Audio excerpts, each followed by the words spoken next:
Pierre Laurent, le secrétaire national du Parti communiste français, est l'invité de Preuve par Trois. Bonsoir. Bonsoir. Et merci d'être avec nous pour ce rendez-vous de Public Sénat avec l'agence France Presse et Dailymotion. Suzette Bloch et Perrine Tarnaud vont nous rejoindre tour à tour. Le bras de fer avec Angela Merkel en Europe, l'année 1 de la présidence Hollande, la radicalisation du front de gauche qui appelle à manifester le 5 mai, le 5 mai pour un grand coup de balai, votre relation politique et personnelle également avec Jean-Luc Mélenchon, le tribun au langage cru et dru. Beaucoup de thèmes à aborder donc ce soir avec vous, Pierre Laurent. D'abord, l'heure est à la confrontation. Le mot est à la mode, mais je parle de la confrontation des communistes avec le gouvernement et le chef de l'État que vous accusez de mener une politique d'austérité. Là, est-ce que le mot de confrontation, vous l'acceptez, vous le revendiquez ? Oui, c'est une confrontation sur les choix qu'il y a à mener pour le pays. Effectivement, le gouvernement persiste et signe sur un cap d'austérité, de compétitivité conçu comme une pression contre le coût du travail, et ça nous paraît être une mauvaise solution. D'ailleurs, les chiffres du chômage qui s'aggravent de mois en mois devraient être une alerte suffisante. Alors il récuse l'idée d'austérité, mais je pense qu'il revendique tout à fait le souhait de rendre l'économie plus compétitive. Oui, elle en a besoin. Il récuse le terme d'austérité. Je sais bien qu'on invente des mots. Alors une fois c'est la rigueur, après c'est le sérieux budgétaire. Mais en vérité, quand on comprime toutes les dépenses publiques, que les robinets de l'investissement sont fermés, qu'on remet plus rien dans la machine pour relancer, ni dans les salaires, ni dans la recherche, ni dans l'investissement industriel, si ça s'appelle pas de l'austérité, je ne sais pas ce que c'est que l'austérité. D'un mot, comment est-ce que vous qualifiez le bilan de l'an 1 de François Hollande ? Je dirais que c'est l'année gâchée. Les Français avaient mis de l'espoir, ils souhaitaient une rupture avec les politiques de Nicolas Sarkozy, avec les politiques qui ont été menées pendant 10 ans à droite. Et cette rupture, elle n'est pas au rendez-vous. Et je crois que toutes les enquêtes d'opinion l'attestent, et c'est notre opinion. Les gens ne reconnaissent pas dans la politique du gouvernement la politique de gauche qu'ils attendaient, et que François Hollande lui-même leur avait promis quand il disait on va mener la guerre à la finance, on va renégocier le pacte budgétaire européen. Il n'y a rien de tout ça à l'arrivée. Et le dernier épisode du dialogue avec les pigeons hier à l'Élysée est la preuve que la direction prise par le gouvernement n'est pas du tout celle attendue par les salariés qui ont voulu le changement. Le chef de l'État a tendu la main au patron. Hein, il a eu tort.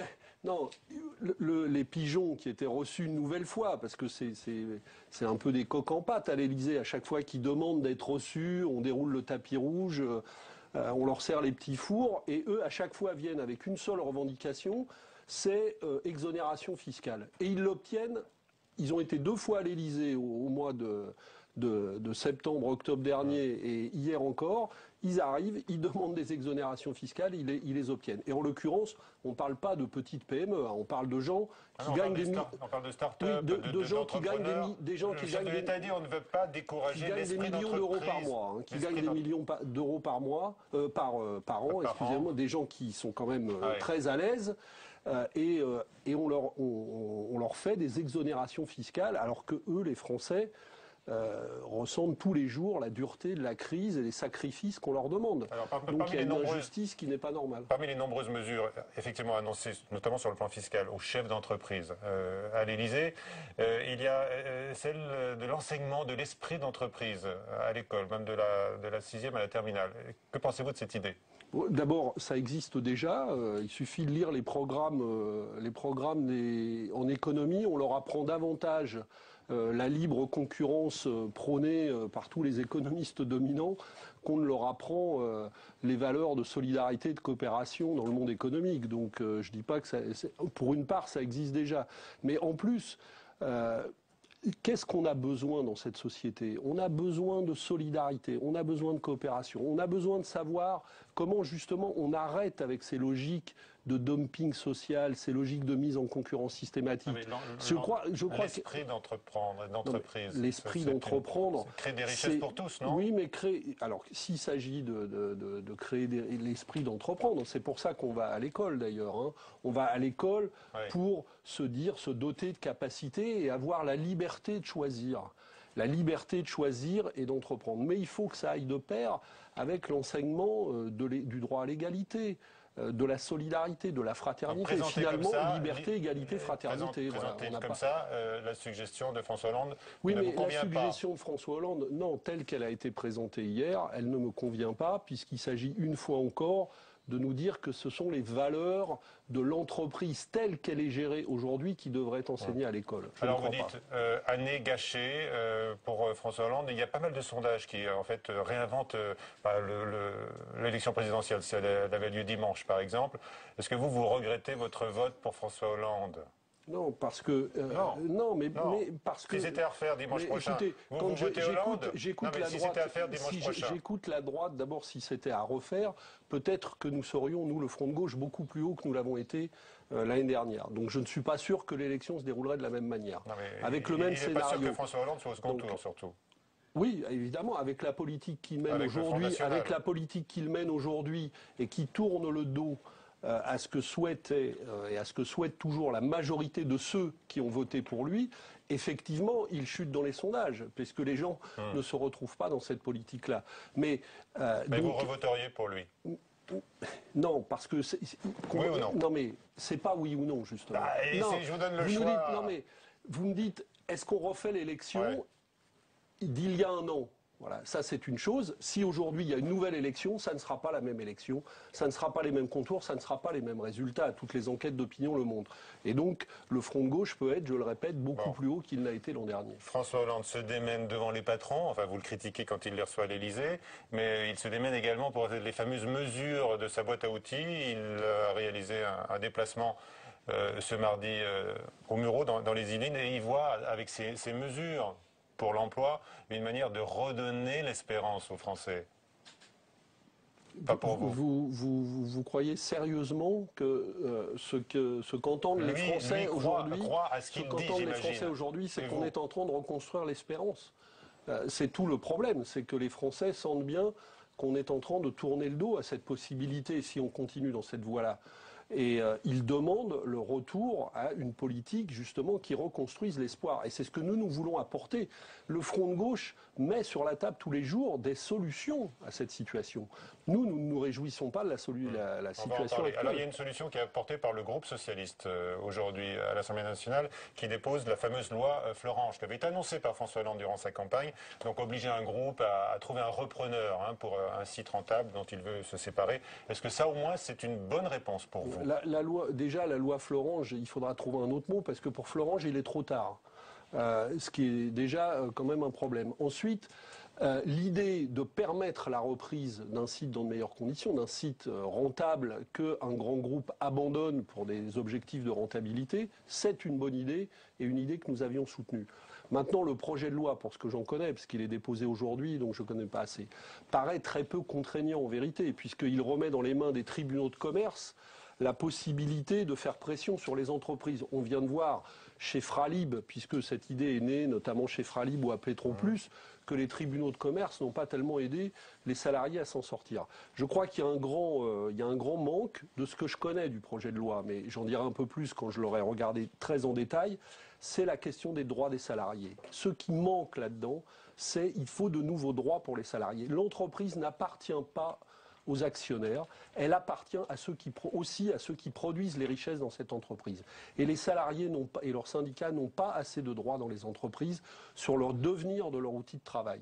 Surtout que les entreprises qui sont concernées... L'entreprise n'appartient pas uniquement aux actionnaires ou pas du tout aux actionnaires. Mais bien sûr, les gens qui produisent les richesses ont tout autant de droits sur l'avenir de cette entreprise que les actionnaires. Et parfois même beaucoup plus. Parce que je parle par exemple de Fralib, cette entreprise existait bien avant que Unilever ne la rachète à un moment donné. Donc ce n'est pas à Unilever d'avoir le droit de vie ou de mort sur cette entreprise. Alors, vous attendez donc d'avoir exactement le texte de cette proposition socialiste. Donc la confrontation avec le gouvernement, avec François Hollande, on l'entend depuis le début de cette émission, Pierre Laurent, la confrontation également avec Angela Merkel, ça aussi, ça ne vous fait pas peur comme formulation? Mais c'est inévitable. Écoutez, tous ceux qui veulent sortir des logiques d'austérité actuelles en Europe... Pourquoi elle? Mais elle, ça n'est pas elle toute seule. Elle incarne un certain nombre de forces en Europe et qui dominent pour le moment les institutions européennes. et qui prône très ouvertement une politique d'austérité et qui échoue, mais qui échoue lamentablement. On a l'impression, au contraire aujourd'hui, que des voix s'élèvent au sein de l'Union européenne en disant mais personne ne dit l'austérité est la solution de tout, c'est pas même Angela Merkel. Elle ne dit pas il faut faire des économies à tout va, elle prône des réformes de structure aussi. Oui, mais ces réformes de structure, c'est une dépression comme on n'en a pas connu depuis un demi-siècle de la dépense publique, de l'investissement public, des services publics. C'est une privatisation généralisée.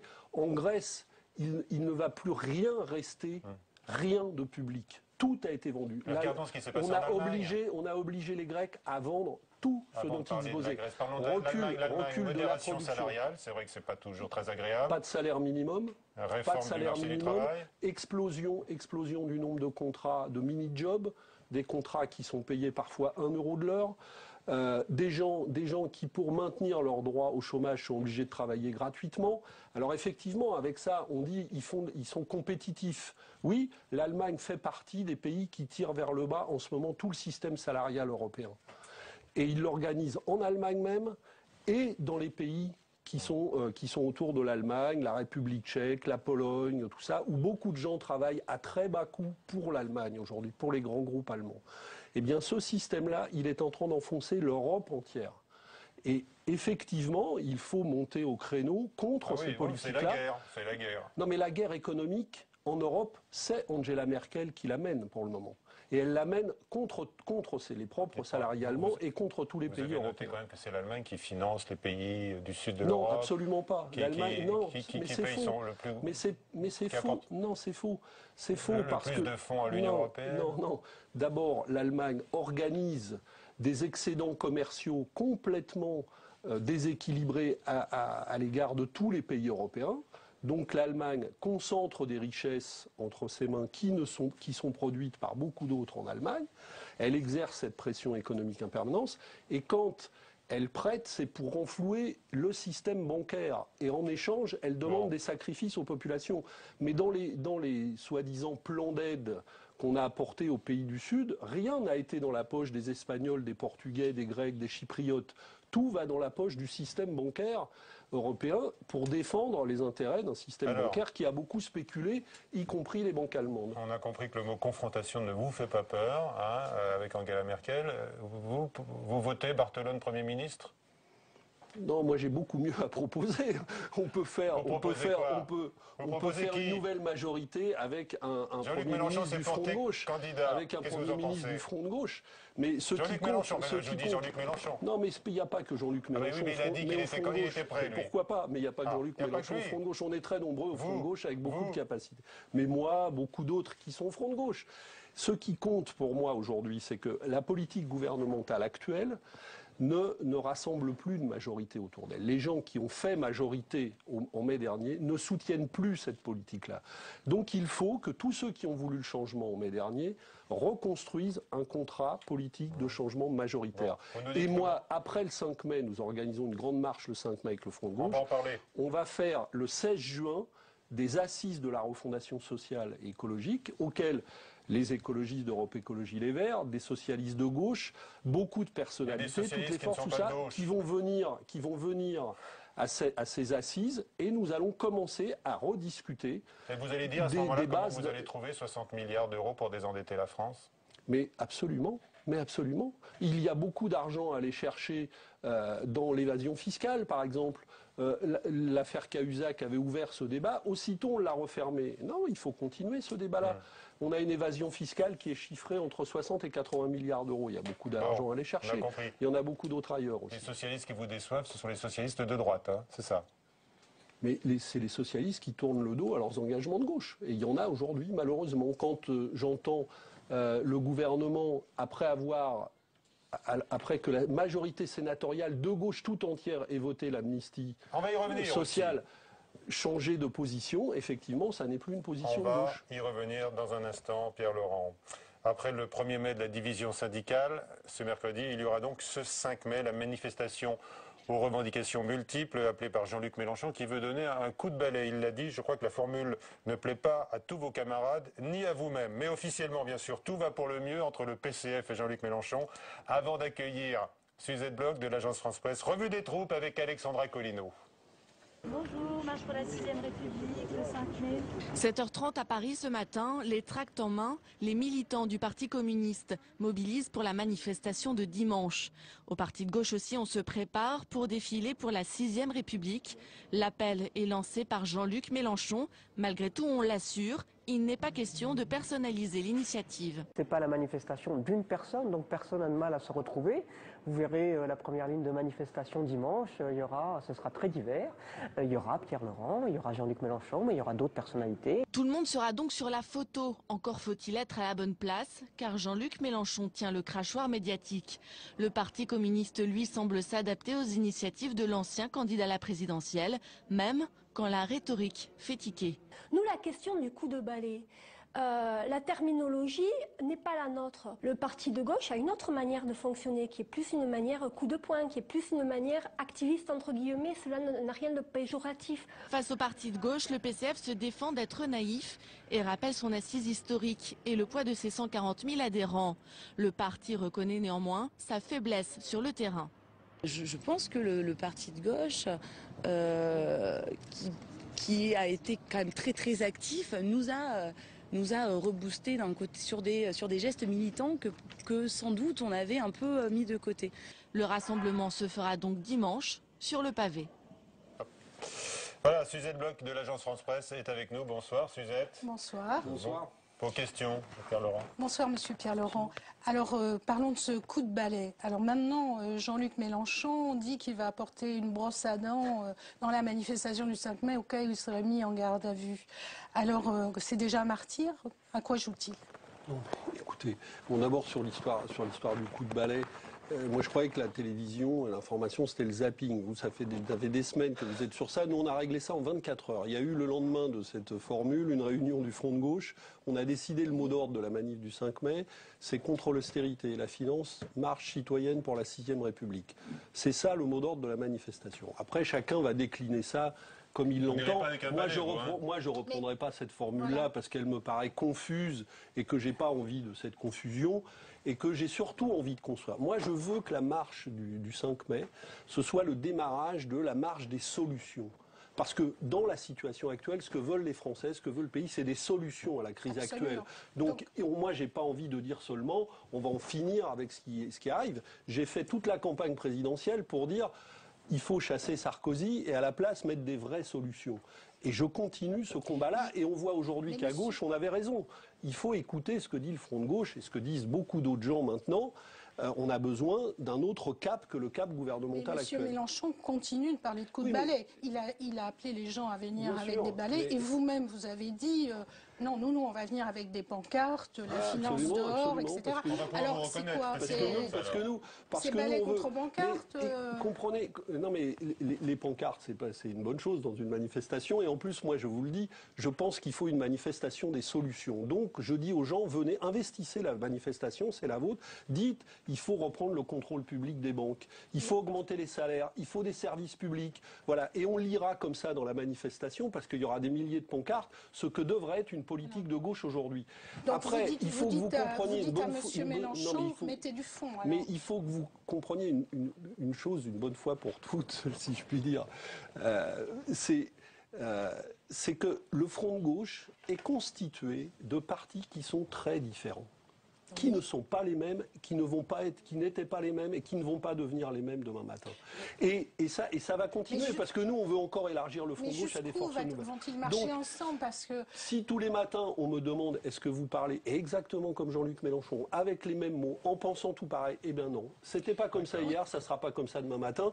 Le Front de gauche va vivre avec sa diversité et il sera au rendez-vous de sa jeune histoire s'il propose une grande ambition de redressement national à la France. Moi, c'est ce que j'ai envie qu'on mette en avant au premier plan de la marche du 5 mai et des assises que j'ai proposées pour le 16 juin. Vous êtes encombré parfois par Jean-Luc Mélenchon. Mais non, mais écoutez, moi j'ai souhaité le Front de gauche. On se demande si lui n'est pas encombré par vous. Moi j'ai souhaité le Front de gauche. Par exemple, Mélenchon vous a mis en difficulté pendant le débat sur l'amnistie sociale au Sénat en appelant les socialistes qui voteraient contre, en appelant à les poursuivre jusque dans le dernier village de France.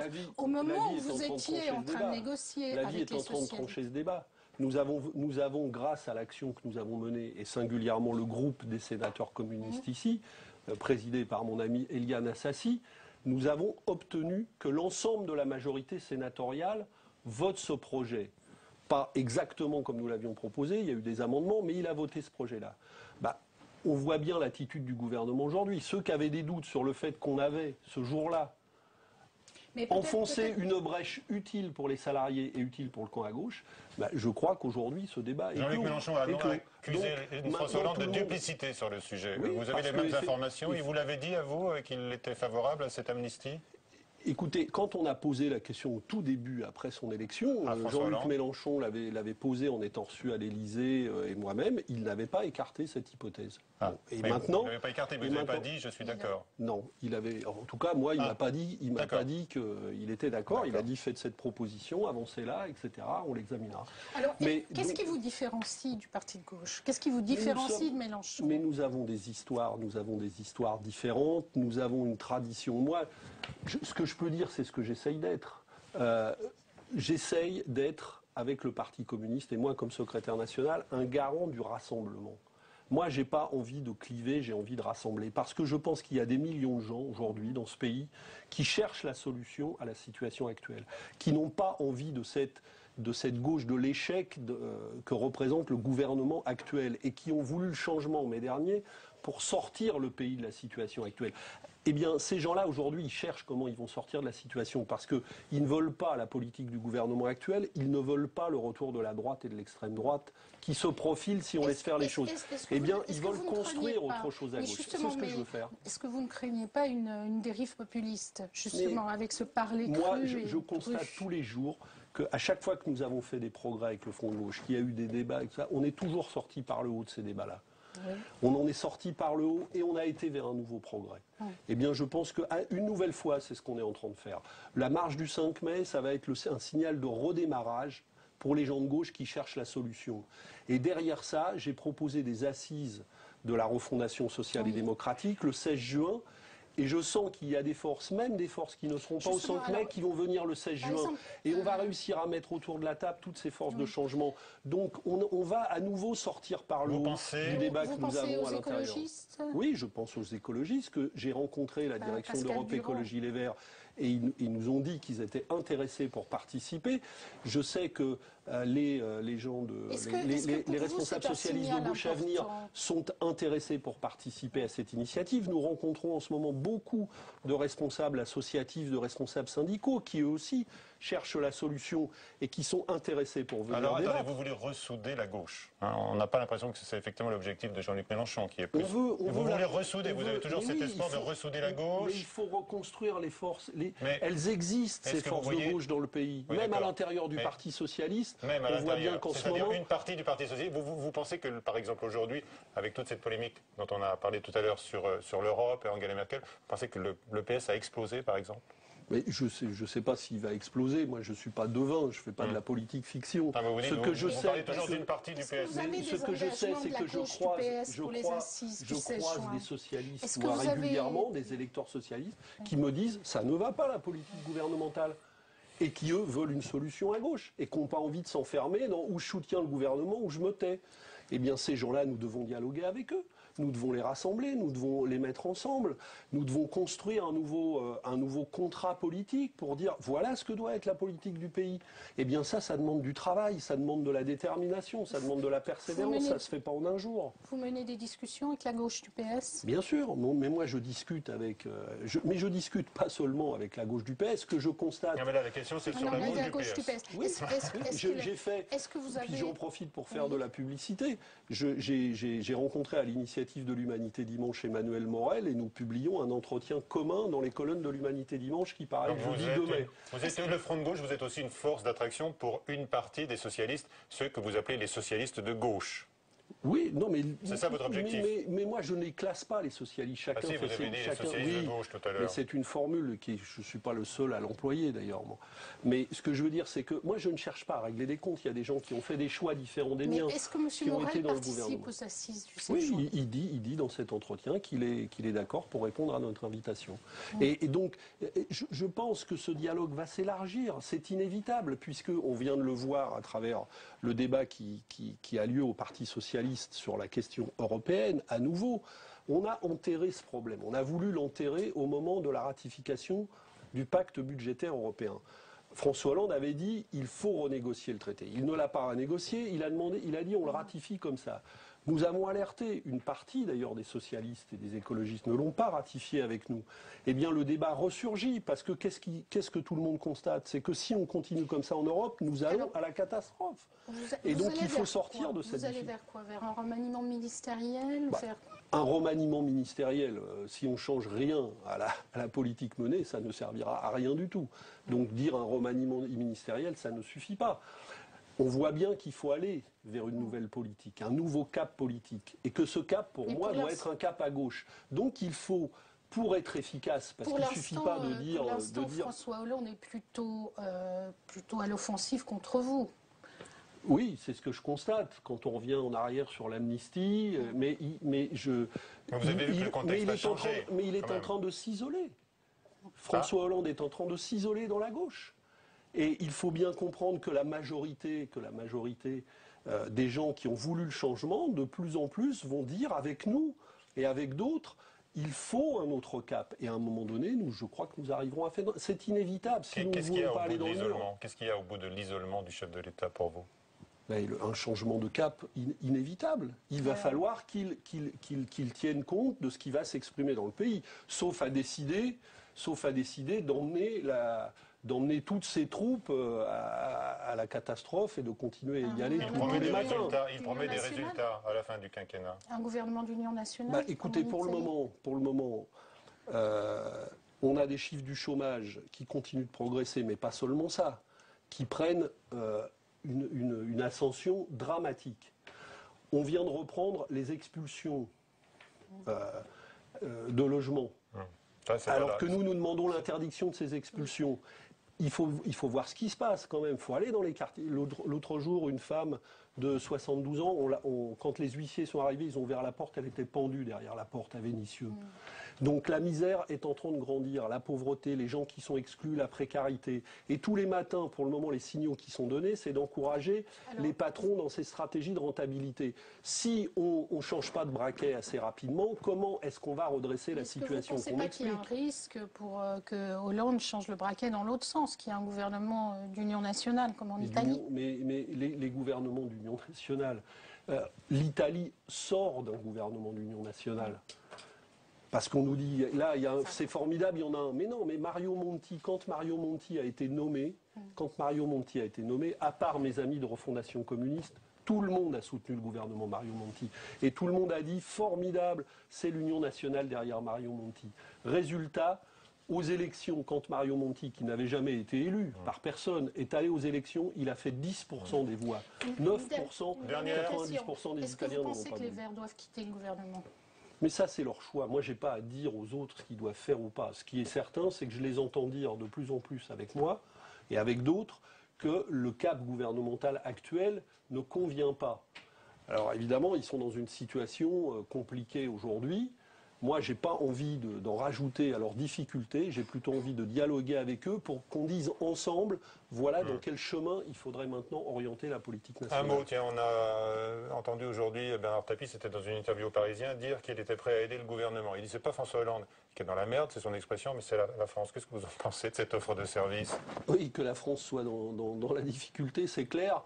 Mais quant aux offres de service de Bernard Tapie à géométrie variable, un coup Sarkozy, un coup Hollande, on ne sait pas trop qui, et finalement peut-être toujours à l'arrivée ses propres intérêts, c'est pas de ce côté-là que moi je regarderais pour essayer de construire une solution pérenne et durable dans l'intérêt du pays. Merci Suzette. Perrine Tarnaud de Public Sénat arrive. Maintenant, avant cela, on va s'interroger justement au blocage du Sénat où il n'y a pas de majorité de gauche, contrairement à l'idée reçue. L'aveu émane d'Alain Vidalis, le ministre chargé des relations avec le Parlement. On peut se poser la question là encore par rapport à Jean-Luc Mélenchon, excusez-nous Pierre Laurent, mais est-ce que c'est pour exister face à lui? C'est une obsession, écoutez, mais ça se soigne peut-être. Vous allez nous aider. Oui, très bien d'ailleurs, très bien. Je vous donnerai des conseils. Alors, d'accord. Est-ce que c'est pour exister face à lui que vous combattez ainsi tous les textes gouvernementaux jusqu'au blocage total du Sénat? Marie Brémaud. Mais qu'arrive-t-il à la sage Assemblée? Un vent de rébellion souffle au Sénat depuis plusieurs mois. Les charges contre le gouvernement se multiplient. La liste des textes retoqués ne cesse de s'allonger. Ne comptez pas sur nous. Le projet de loi de financement de la sécurité sociale, rejeté. Exit les binômes hommes-femmes pour les scrutins départementaux. Le bonus-malus pour l'énergie, repoussé. Et il en est de même pour la programmation budgétaire 2012-2017. Le Sénat est dans une situation que l'on avait rarement connue. Il est globalement dans le soutien au président de la République et au gouvernement, mais dans le détail, il se comporte non pas comme une chambre d'opposition, mais comme une chambre d'hésitation. Et les hésitations viennent de la gauche. Le groupe écologiste et le groupe communiste jouent les trublions sur les bancs de la Haute Assemblée. Visiblement, il n'est pas l'heure de rentrer dans les rangs. Le redressement, on ne le voit pas beaucoup, et la justice aussi assez peu. Donc moi, je souhaite plutôt que nos amis communistes, comme nous les écologistes, nous donnions de la voix et au-delà encore dans les prochains mois pour peser, parce que c'est ça mon objectif, c'est peser pour changer la politique du pays. Une situation cocasse. Pour la première fois de la Ve République, les deux assemblées sont à gauche et pourtant, à chaque texte retoqué, le Sénat en sort un peu plus affaibli. Le poids politique du Sénat dépend de l'importance de la discussion au Sénat et de la part qui reste de cette discussion dans le texte final. Et lorsque le Sénat rejette un texte en première lecture puis en deuxième lecture et que l'Assemblée nationale est conduite à statuer toute seule à la demande du gouvernement, il est évident que le travail du Sénat est peu présent dans le texte final de la loi. Recours à l'article 44.3 et la procédure du vote unique. Dernier mot à l'Assemblée. Au Palais du Luxembourg, l'ambiance n'est pas à la fête car le travail accompli par les sénateurs et leurs collaborateurs passe de fait de plus en plus souvent à la trappe. Voilà, Perrine Tarnaud nous a rejoint. Bonsoir Perrine. Bonsoir. Vos questions. Bonsoir Pierre Laurent. Effectivement, depuis votre arrivée au Palais du Luxembourg comme sénateur à l'automne dernier, tout le monde a noté une radicalisation de votre groupe. Est-ce que vous la revendiquez? Non, radicalisation, c'est un mot que je récuse. Nous cherchons au contraire à être extrêmement constructifs. Et dans chaque texte, nous faisons des amendements, nous faisons des propositions. Dans la confrontation, vous l'avez dit tout à l'heure. Il existe, oui, mais au Sénat, il existe une majorité pour adopter les textes à gauche et pour adopter certaines de nos propositions, comme on l'a vu avec l'amnistie dans le débat sénatorial. Et ce qui pose problème, c'est qu'on ne laisse pas assez de marge de manœuvre au débat parlementaire. Ce qu'on vient d'entendre dans l'analyse le débat parlementaire vit normalement. Non, le gouvernement a toujours le dernier mot. Et d'ailleurs, c'est un problème parce que le gouvernement l'Assemblée nationale dans le débat parlementaire, le dernier mot. Le gouvernement, parce que quand on démarre le débat sur l'amnistie, qui dit il ne faut pas l'adopter? C'est le ministre. C'est le ministre qui dit il faut revenir sur le texte sénatorial. Donc c'est le gouvernement, et en fait, on le sait, l'Élysée, qui donne le là. Et quand le Parlement essaye de se distinguer par son travail, eh bien, hop, il est recadré et on dit il ne faut pas trop amender. C'est ce qu'on a vécu dans le débat sur l'ANI, le fameux texte sur l'emploi. C'est ce qu'on a vécu à plusieurs reprises dans d'autres textes. Et on voit la marge de manœuvre parlementaire ne cesser de se réduire. Oui, mais du coup, le Sénat a perdu de son poids politique dans ce débat parlementaire. Est-ce que ça ne vous gêne pas en tant que sénateur? Ce qu'on constate en ce moment, c'est que ceux qui imposent ce type de choix sont en train de perdre la confiance des Français. Ce n'est pas le Sénat qui perd de son poids politique. Au contraire, je crois que le débat que nous avons au Sénat, si on voulait en tenir compte, parce que finalement la majorité telle qu'elle est composée, la majorité de gauche au Sénat, est assez fidèle à la majorité politique réelle du pays, celle qui a permis la victoire de François Hollande. Alors que l'Assemblée nationale, à cause du mode de scrutin, donne une vision beaucoup plus déformée, puisque les socialistes qui ont fait 30% dans le pays ont la majorité à eux tout seuls.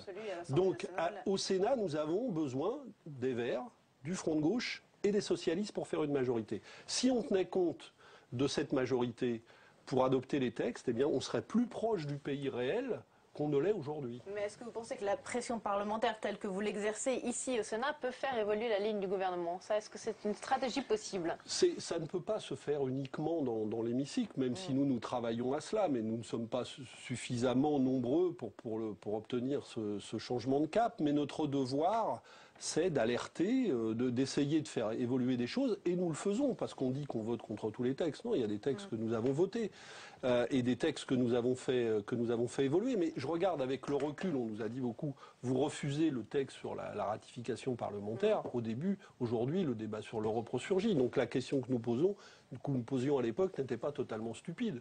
Et peut-être qu'au gouvernement, au Parti socialiste, on aurait dû l'entendre dès ce moment-là. Pour reparler des Verts que vous évoquiez dans la partie précédente avec Suzette Bloch, il y a sans doute un rapprochement possible, vous l'avez dit tout à l'heure, et des alliances pour les municipales? Écoutez, les alliances, moi je les souhaite très larges aux municipales. Jusqu'aux Verts ? Jusqu'aux Verts, jusqu'aux socialistes. Pourquoi ? Parce que, vous savez, au municipal, c'est un scrutin à 2 tours qui doit dégager une majorité. Qui doit dégager une majorité. C'est possible, ça ? Moi, j'exclus aucune hypothèse, c'est les stratégies locales, mais à l'arrivée, parce que c'est une élection à 2 tours, hein, il n'y a pas un tour au municipal, il y en a 2. L'objectif final, c'est de constituer des majorités de gauche. Et dans ces majorités de gauche, qui est un poids le plus important possible des élus communistes et du Front de gauche, parce que c'est utile pour les populations. C'est ça qui nous motive. Un mot sur les européennes peut-être, Perrine. Votre objectif, c'est bien de dépasser le Parti socialiste? C'est d'être le plus haut possible. Alors moi, je ne sais pas si nous, il faut qu'on soit le plus haut possible. Dépasser le Parti socialiste, c'est pas pour moi un objectif en soi. C'est possible alors? C'est 15, 20... c'est au moins 2 chiffres. Oui, 2 chiffres, oui, 2 chiffres, c'est un minimum. Après ce qu'on vient de faire au présidentiel, non, c'est pas 2 chiffres, c'est maintenant, c'est continuer à monter. Et je crois qu'avec ce qui se... Ces listes aux européennes, il y aura, vous savez, le mode de scrutin, c'est 7 circonscriptions, donc il y aura 7 têtes de liste. Et Jean-Luc, je pense, conduira une de ces listes en région. Mais il a dit qu'il voulait faire un 2e mandat comme député européen, donc il conduira une des 7 listes. Demain, c'est le 1er mai, Pierre-Laurent, avec les défilés traditionnels des syndicats et la CGT et la CFDT qui défileront séparément. C'est la première fois depuis 7 ans. Est-ce que vous le regrettez? Bien sûr. L'unité syndicale est toujours préférable. La CFDT, c'est à cause de la CGT. Oui, mais moi j'ai pas. Là, vous me demandez un point de vue qui n'est pas. Je n'ai pas à me mêler de ce débat-là, mais comme disons, comme citoyen de gauche attaché au syndicalisme, je sais. Et attaché à l'avancée des conquêtes pour les salariés, je crois que tous les salariés savent qu'ils sont plus forts quand il y a l'unité syndicale, quand il n'y a pas l'unité syndicale. Et du coup, avec ces divisions, vous craignez qu'ils laissent plus de place dans la rue au Front National ? Écoutez, ça n'a rien à voir. Le Front National, le 1er mai, n'appartient pas, surtout le 1er mai des travailleurs, au Front National. C'est une opération qui a été montée en son temps. Non, c'est une opération qui a été montée en son temps par Jean-Marie Le Pen pour essayer d'occuper ce symbole-là.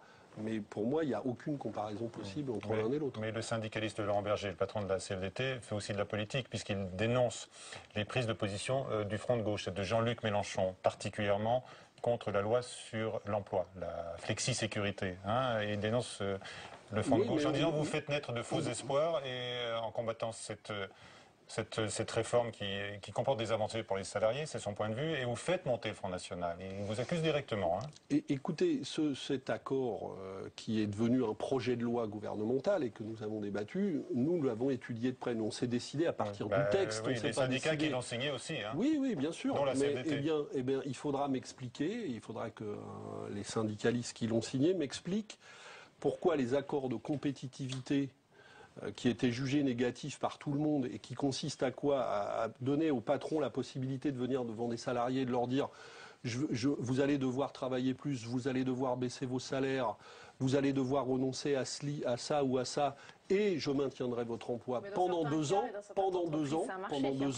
Non, il y a très peu de cas. Bosch, par exemple. Signé par la CGT Sud. Non, c'est fini, Bosch. Ils viennent de signer. Non, mais ils viennent d'annoncer la fermeture de l'entreprise. Donc c'est justement, typiquement, c'est un exemple qu'on nous a monté en épingle et qui, quelques années après, on voit que ça ne marche pas. Parce que cette compétition par le bas, qui tire toujours les salaires par le bas et qui est menée dans toute l'Europe, eh bien, elle déprime au final l'activité. Et une entreprise, pour vivre, elle n'a pas besoin de mal payer ses salariés. Elle a besoin d'avoir des débouchés stables, de produire des choses qui sont utiles. Et elle a besoin de salariés qualifiés. Donc la recette du dumping social en permanence, c'est une recette qui dégrade les perspectives pour les entreprises. Pierre-Laurent, 2 questions d'actualité pour terminer cette émission. Claude Guéant parle de primes de cabinet non déclarées pour justifier le paiement en liquide de sommes importantes et dont les enquêteurs ont trouvé la trace lors de perquisitions à son domicile sur le financement libyen de la campagne de Nicolas Sarkozy en 2007. Or, ces primes, ces fonds secrets, ils ont été supprimés par Lionel Jospin en 2001. Donc, à votre avis, Claude Guéant ment ? Écoutez, là encore, c'est la justice qui devra le dire. Si elle est saisie de cette affaire-là, il y a des choses, on sait que des choses occultes continuent de se passer. On l'a vu avec l'affaire Cahuzac. Donc, il faut que la justice soit saisie dans ces affaires-là. Moi, je n'ai pas les moyens de vérifier. Ce qu'on sait, c'est que malheureusement, il y a des choses troubles qui existent et qu'il faut donner les moyens. La justice est saisie et l'enquête, mais on a entendu les arguments de Claude Guéant. Vous les avez entendus comme nous? Oui, mais ils ne me convainquent pas, les arguments de Claude Guéant. Mais c'est à la justice de trancher cette affaire. Pour finir, sur l'affaire du mur des cons, le syndicat de la magistrature, France 3 a ouvert une procédure disciplinaire contre le journaliste qui a filmé ce mur. Est-ce que c'est une bonne décision de la chaîne de télévision ? Écoutez, c'est vrai que c'est la manière dont c'est sorti, cette affaire était très bizarre. Moi, j'ai pas à dire si un journaliste doit être sanctionné. Oui, il y a des règles, il y a des règles. Travail en montrant ces images-là. Il a peut-être fait son travail. En tout cas, s'il les a montrées à un moment donné, peut-être que ça a été avec l'accord de sa hiérarchie, de sa rédaction. Moi, j'étais journaliste. En général, c'est des décisions qu'on prend collectivement. Dans les rédactions qui, de mon point de vue, fonctionnent bien. Mais de toute façon, le procédé n'était pas très reluisant. De quoi vous parlez de quel procédé du syndicat de la magistrature qui affiche des cons sur son mur ? D'aller filmer un truc comme ça et d'en faire une affaire. Vous savez, parlons des. Mais c'est peut-être moi, je me suis longtemps promené dans les rédactions, puisque j'ai été journaliste pendant 25 ans. On va aller filmer tous les murs qui sont dans les rédactions, avec toutes les mauvaises plaisanteries plus ou moins bonnes qui sont faites sur les murs, sur les bureaux, etc. Puis on va les mettre en débat. Non, ça relève... ça ne relève pas de la blague de potage quand même. Ça ne relève pas quand même de la blague de potage, si, pour vous ? Franchement, on a monté un débat public qui ne le méritait pas autour de ça. Franchement. Vous ne pensez pas, comme certains, que ce film est une attaque contre les mouvements syndicaux ? Contre les organisations syndicales ? C'est ce que dit la CGT, par exemple. Oui, mais c'est sûr que c'est un procédé qui est utilisé contre le syndicat de la magistrature et c'est un procès à charge contre le syndicat de la magistrature qui n'a pas lieu d'être. Ça, c'est clair de mon point de vue. Merci à vous, Pierre-Laurent. Merci, Perrine. Merci. Bonsoir à tous et à très vite.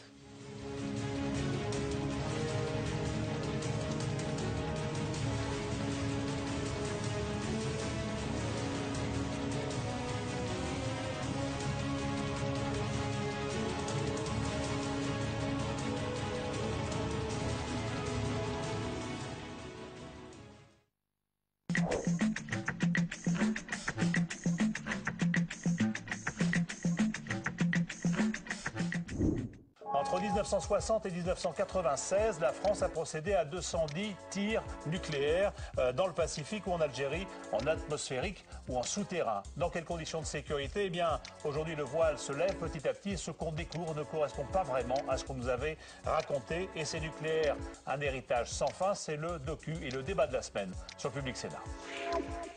Le débat présenté par Benoît Duquesne, dimanche à 10h sur Public Sénat.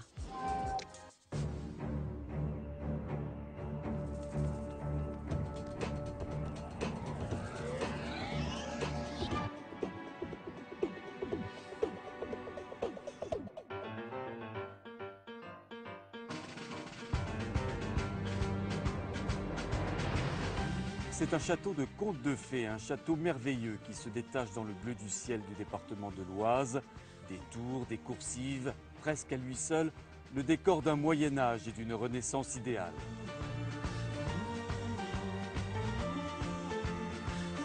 Bonjour à tous, nous sommes à Pierrefonds, à une dizaine de kilomètres de Compiègne, à guère 1h30 de voiture au nord de Paris.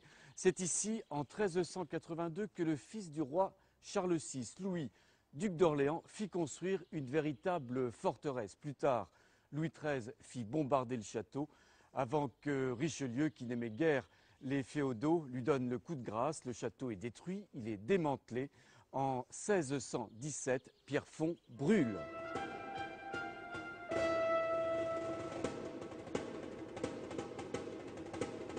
Ce sont bien des ruines que visita bien plus tard Napoléon III. De belles ruines qui tapent dans l'œil de l'empereur. Un véritable coup de cœur. Alors, il décide de redonner vie au château et pour cela, il s'adresse à l'architecte star de l'époque, Eugène Viollet-le-Duc.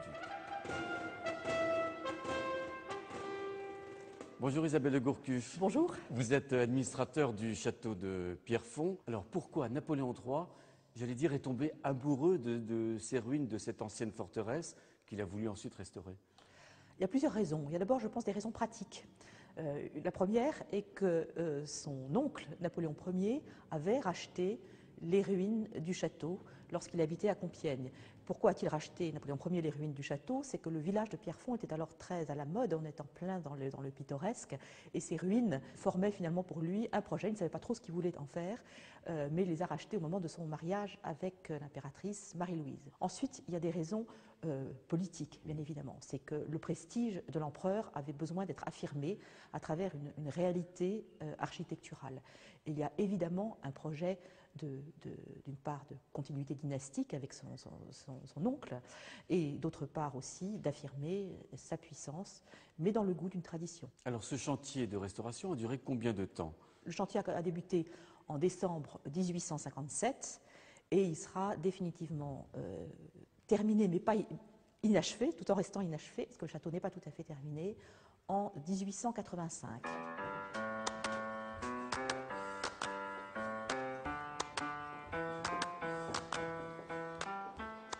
Alors voilà Isabelle de Gourcuff, on se retrouve dans la cour du château de Pierrefonds et on a véritablement l'impression d'être au cœur d'une symphonie architecturale ici. Exactement. On est d'autant plus surpris lorsqu'on vient de l'extérieur et qu'on a ce château médiéval avec ses grosses tours, que l'on a le pont-levis, et qu'on arrive dans cette cour, le visiteur est tout à fait déconcerté parce qu'il se retrouve dans un décor radicalement différent. On est déjà dans un décor Renaissance et justement c'est bien ce qu'a voulu faire Viollet-le-Duc, surprendre le visiteur et l'inscrire dans une démarche tout autre. Par exemple, cette chapelle qui se trouve en face de nous, elle ressemble furieusement à la Sainte-Chapelle à Paris. C'est exactement ça. Il a voulu reprendre finalement des exemples, des grands exemples de l'architecture française. La chapelle qu'on a ici, c'est effectivement une réplique un petit peu différente parce que c'est un chef-d'œuvre de Viollet-le-Duc qui reprend la Sainte-Chapelle de Paris et également la Sainte-Chapelle de Versailles. Enfin, c'est une Sainte-Chapelle en tout cas. Alors, ce qui est très amusant de regarder, c'est la statuaire avec partout des animaux fantastiques aussi impressionnants les uns que les autres. Des animaux et des hommes.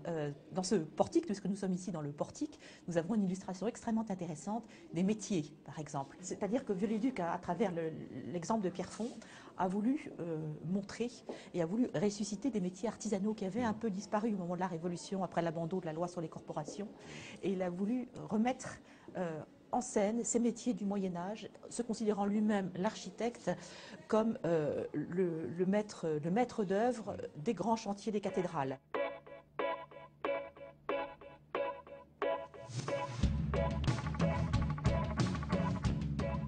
Alors Isabelle de Gourcuff, si Viollet-le-Duc a évidemment travaillé ici à Pierrefonds, il n'a pas fait que ça. On retrouve sa patte un petit peu partout à travers la France. Retour sur un personnage tout à fait extraordinaire de l'histoire de l'architecture française, Eugène Viollet-le-Duc, un portrait signé Marie Lebon. Au sommet de Notre-Dame, une statue, celle d'Eugène Viollet-le-Duc. Ainsi, l'architecte inscrit son œuvre et son nom pour les siècles à venir. Car dès ses premiers travaux de restauration, Viollet-le-Duc apparaît comme un artisan sûr de lui. Grâce à des dizaines d'enquêtes sur le terrain, des centaines de croquis, l'architecte restaure partout en France. En 1840, son ami, Prosper Mérimée, premier inspecteur général des monuments historiques récemment créé, lui confie la restauration de la basilique de Vézelay. Alors, tout va très vite. À la cité de Carcassonne, des murs reprennent vie, la Sainte-Chapelle de Paris retrouve sa splendeur et à Toulouse, le maître imprime sa marque à la renaissance de la basilique Saint-Cernin.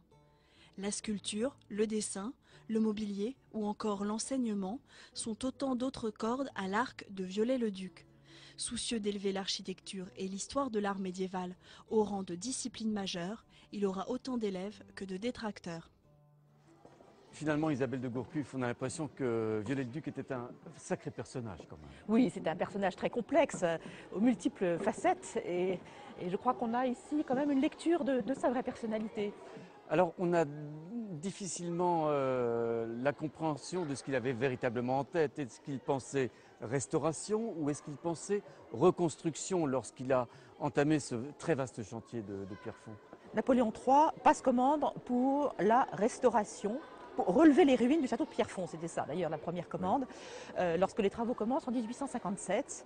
Et on a écrit une lettre de Viollet-le-Duc qui dit que la restauration du simple donjon fera très bon effet au milieu des ruines. Très vite après,